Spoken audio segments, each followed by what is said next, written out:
Hi, thank you for clicking on this video. My name's Tom. I'm Head of Franchise Operations in the UK here at Sales Geek. And I'm thrilled to say that I'm joined today by Joe Heikkinen. Joe is coming in to be our master franchisor in the great state of Texas. Joe, welcome to Sales Geek. How are you doing? I'm great, Tom. Thank you. Yeah. Excellent. Have we been treating you well here in the frozen north of England? You have. It's been fantastic, yeah. Wonderful. Okay. So my first question to any of you guys when we do these sit-downs is, how on earth did you get into sales? Wow. I mean, so I got into sales. I was when I first came out of university. I was just looking for kind of the best pay opportunity. Yeah. Okay. Yeah? And so I got into computer sales at that time. Right. Which back then computers were much different than they are now. I had much more computer power in my pocket than I was selling back then. I can imagine. Yeah. Yeah. And it was literally because it was the best paid job I could find. Okay. Quite honestly. No prior desire to, burning desire to be a salesperson within? I was influenced by my father. He was a salesman. I see, okay. And very successful at that in his career. He was in construction material sales, construction equipment sales, that type of thing for a long, long time. And just saw it as a way to, make a really good living like he did and provide for my future and my family, ultimate family's future as well. But then I took a step back because I had played college football and decided to go into coaching. Ah, okay. So I went back into coaching, and then while I was in college, I'd met my soon-to-be bride, and she had moved off to go to university for her master's, and I was still in the coaching gig, and I was like, you know what, I think I want to go chase her. Absolutely. And so I chased her, and then I had to find some work, and sales was a neat thing to get back into, so that's how I did it. So, it sounds like sales is in your blood to a degree, and certainly in your, or maybe in your my genealogy, nurture, rather than maybe in your genes. Did you ever, in those early days, can you recall encountering any kind of difficulties in picking up the craft, or had you kind of by osmosis learned much of what you've done from kind of seeing what your dad did? I was very fortunate early. The first company that I worked for, when you began, they took you off to about a 3-month university, selling university for their product line and categories. And they did a really nice job of teaching you sales skills and of course product knowledge. But that I was very fortunate in that. And so that was I know that's not common for a lot of salespeople, because what's interesting is that experience versus the experience after I went back into coaching and then came back to sales again was just like, hey, here's the products, go sell. In the second one. Yeah, that's much more familiar, I imagine, to most people watching this. Here's the phone book, now sell something. So I was lucky in the fact that I got trained so well kind of early in my sales career and could still apply that over time and did that. I was interested by what you said about going back into coaching, and I appreciate that it's in college football, and in a lot of respects that's a very different arena from sales leadership. But did you find that as you started to move into leadership roles within sales, that there were things from coaching college football that you could apply to team dynamics, and did that facilitate you in any way? 100%. I tell people, although I went to a fantastic university playing football, one of the best universities in the world, I would say, at Rice University in Houston, Texas. What I really apply most in my career now as a sales leader and leader of teams and people is what I learned through football and coaching in football, and from coaches that I had in football. So there'll be people watching this video, because this is geared around Texans and people over in the United States, right? This is where it's going to sit. Sure. So there'll be people watching this video who know Rice University, understand the strength of the football program there. What would you say to them in terms of what they might be looking for as salespeople that you can provide, and what is Sales Geek Texas going to look like as it moves forward? Yeah, that's a great question. So as far as opportunities around Sales Geek Texas, what my vision for Sales Geek Texas is to really not recreate the wheel, but much take an and approach to what Sales Geek UK has done and the Sales Geek overall tribe has done. It's a fantastic organization. I think that what really struck me was that changing the world, the way the world perceives sales as the mission, is very much aligned with my own view of sales. Sales in the U.S.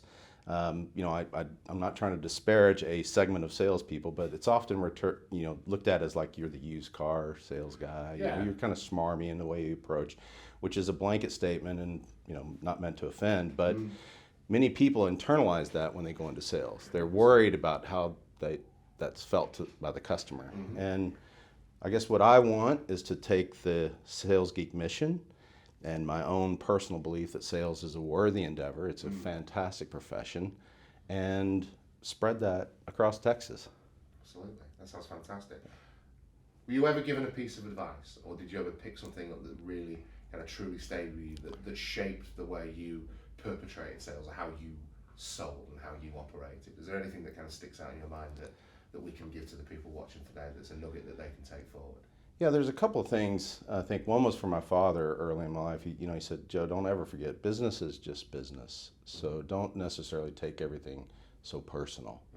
So in sales, I think that's really important because you're going to get a lot of no's, and you're going to get, you know, that rejection syndrome that you can have that might take you off your game and get you down, and you start to not do the right things that you need to do to be successful.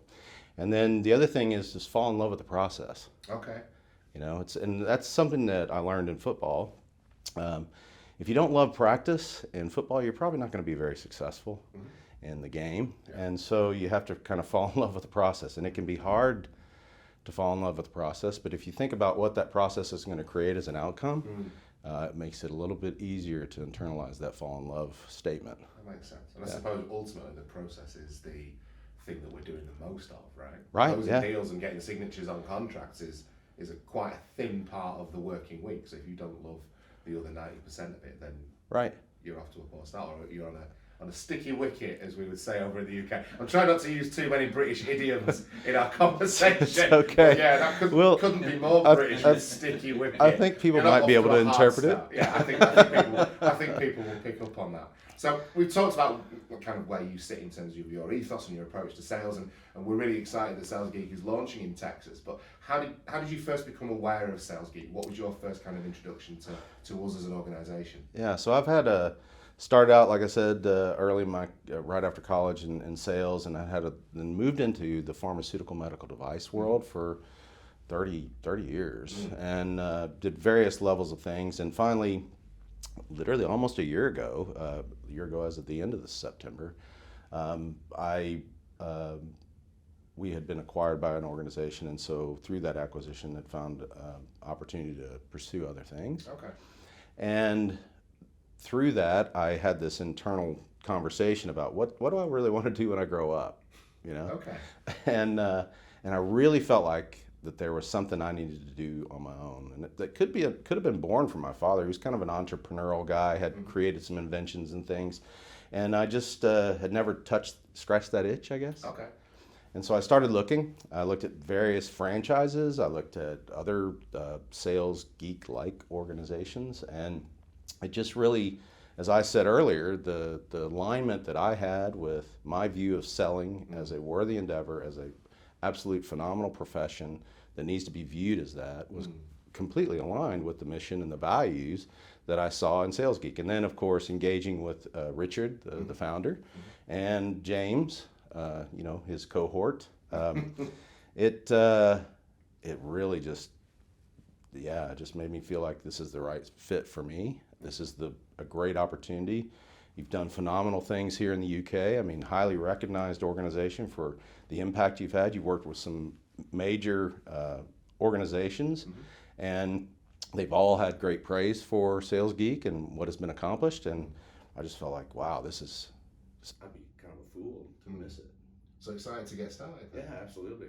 So, for the benefit of anyone watching, who are the types of people that you want to talk to and have conversations with about growing Sales Geek in Texas? What are you looking for?